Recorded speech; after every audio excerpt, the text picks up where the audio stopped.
Today marks President Biden's 50th day in office, and he's poised to achieve his first major legislative accomplishment, the passage of a nearly $2 trillion COVID-19 relief package. House lawmakers are expected to give it the green light along party lines, just like in the Senate. It's highly unlikely that any House Republicans will vote for the deal. Democrats are hoping the bill will help Americans who are struggling financially to boost the economy on its road to recovery.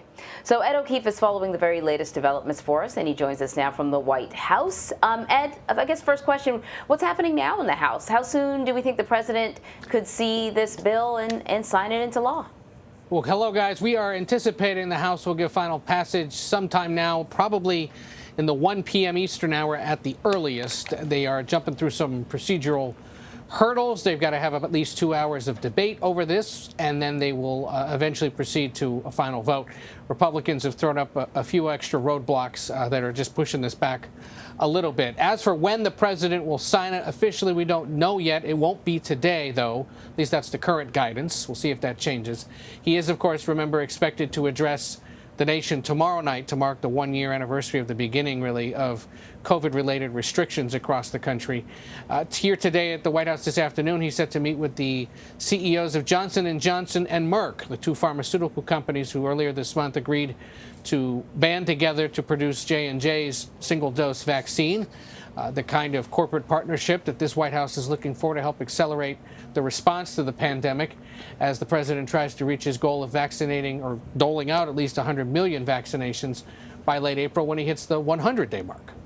And we know the president is set to address the nation tomorrow night, and he's also set to sort of take it on the road, take his message on the road. What are you hearing about those plans? Yeah, we don't know how exactly he's going to do this, but it does sound like they're going to fuel up Air Force One and get him out there a little bit. Part of the reason they're doing this is because there's a belief in this White House, and remember, many people here used to work for Barack Obama, that the Obama administration didn't do enough in early 2009, in 2010, to promote and defend not only the $787 billion stimulus plan that had been passed, but then the Affordable Care Act, which was the much larger, more expansive, dramatic overhaul of health care policy.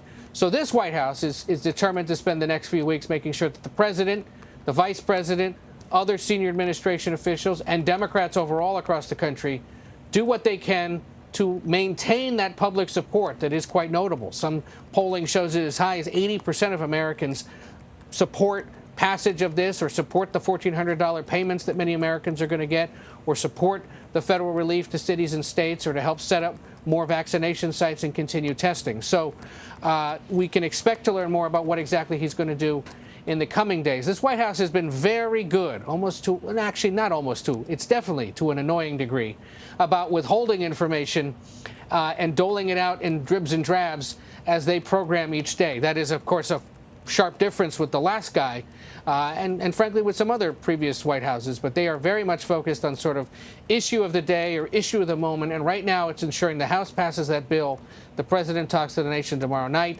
and then by the end of this week at some point signs that bill. So, passing this $2 trillion package is certainly a big deal, and it's a major accomplishment, but then you got to implement it. And, the previous relief packages came under heavy criticism for the ways in which they were implemented. That's people who needed to get the money couldn't get access. People and businesses that definitely didn't need the money were getting cut major checks. So can we talk about what the challenges are ahead for federal agencies tasked with actually sending out this money as quickly as possible? Yeah, and the quickly as possible part is important because a lot of this money isn't necessarily going to go out right away. What is going to go out as soon as, a few weeks from now at the most are those stimulus payments.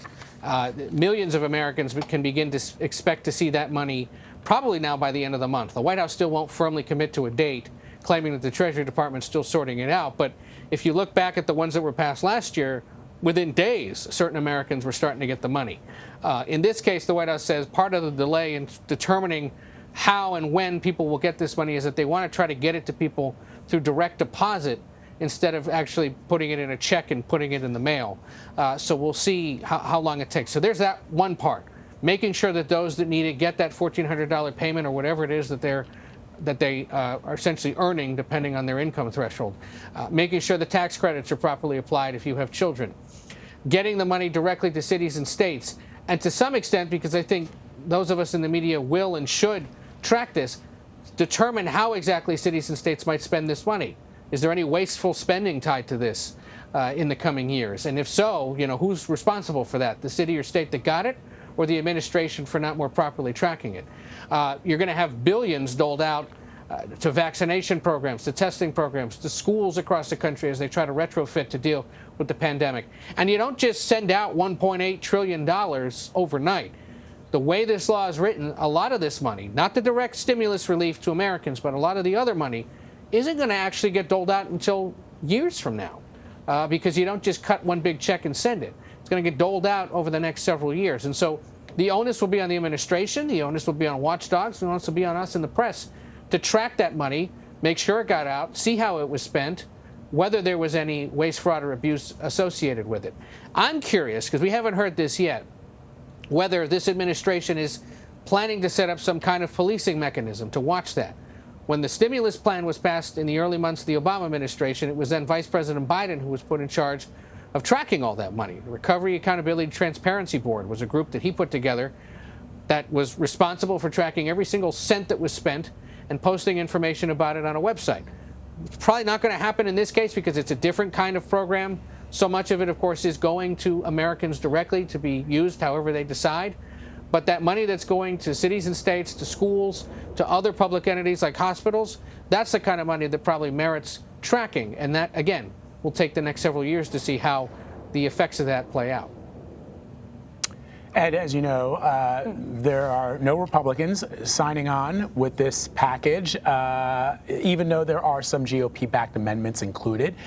So the president wants to get a bunch of other things done. He's got to get remember Infrastructure Week? That's supposedly coming. He's got a problem at the border.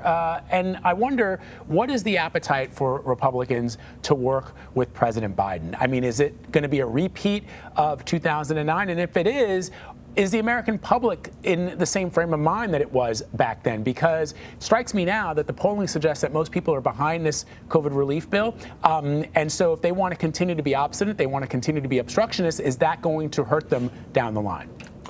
Generally, Republicans will tell you, yes, they'd love to find ways to work with the president, especially on what many now anticipate will be the next big topic of conversation: infrastructure spending. How to rebuild the nation's roads, bridges, airports, water systems, get, fast-speed internet access to every corner of the country. The problem will be what specifically gets paid for, how it gets paid for, whether taxes have to be raised. When you're driving the debt into the trillions now, at some point things have to start getting paid for. You've heard some Democrats say they agree with Republicans that there's got to be a way to do that. But, Republicans are more prone to suggest spending cuts. Democrats are more prone to suggest tax increases of some certain kinds. That is where the debate is headed. Listen, for example, to Senator Susan Collins of Maine this morning saying again, yes, she'd like to continue working with the White House. She intends to. But she points to something troubling she heard last night from the Senate Majority Leader Chuck Schumer, who was talking on CNN about working with Republicans, was asked a similar question that you just asked, Vlad, and said, look, they didn't want to work with us on this. We worked with them back in 2009, 2010, when the stimulus plan was put together. We probably didn't pump enough money into the system then because Republicans were holding us back. So the benefit of working with Republicans maybe isn't as big a deal. Collins heard that and said, whoa, that's not what I'm hearing from the White House. And what troubled Collins and aides, as she says this morning, is they noticed that one of the people who retweeted the Senate Majority Leader's comments was the White House Chief of Staff, Ron Klain, who she's already fingered as somebody who isn't as interested in working with Republicans as maybe the president is. So we'll continue to see this kind of petty disagreeing go on, but we'll see whether ultimately the president's able to sit down with Republicans and get something done. Clearly the country would like to see that, but as we've seen in the case of this big relief bill, they're not necessarily upset that there wasn't some kind of bipartisan agreement. And the White House has a tricky way of spinning this and saying, well, it is bipartisan because we see that a majority of Americans and a big chunk of Republicans support it. So across the country, at least, there is bipartisan support for it, even if there isn't here in Washington. Yeah, that's so true. Listen, Ed, before we let you go, I want to ask you about something that you sort of alluded to. President Biden is expected to meet with the CEOs of Johnson & Johnson and Merck about COVID-19 vaccines. Is the federal government looking to secure more vaccine doses? Yes. 100 million more purchase will be announced today. He's instructing the Department of Health and Human Services to do that. Remember, there's another 200 million they've already purchased from Pfizer and Moderna. The expectation now is that by the end of May, there will be enough vaccine for every American who wants it. The question, of course, is whether they'll actually be able to be injected with it. That remains a real concern here at the White House, getting enough vaccinators, as the president likes to say. Certainly the supply now appears to be in good shape. The question is the distribution and whether there really is demand for it across the country. Generally it looks like there is, but of course there are reports of a sizable percentage of certain segments of the population who are still skeptical about it or say they're just not going to get it. We'll see how that goes, but the supply certainly now has been addressed, and we'll just have to spend the next few months seeing how quickly it's doled out. All right, Ed O'Keefe, thank you, friend. Appreciate it. Take care.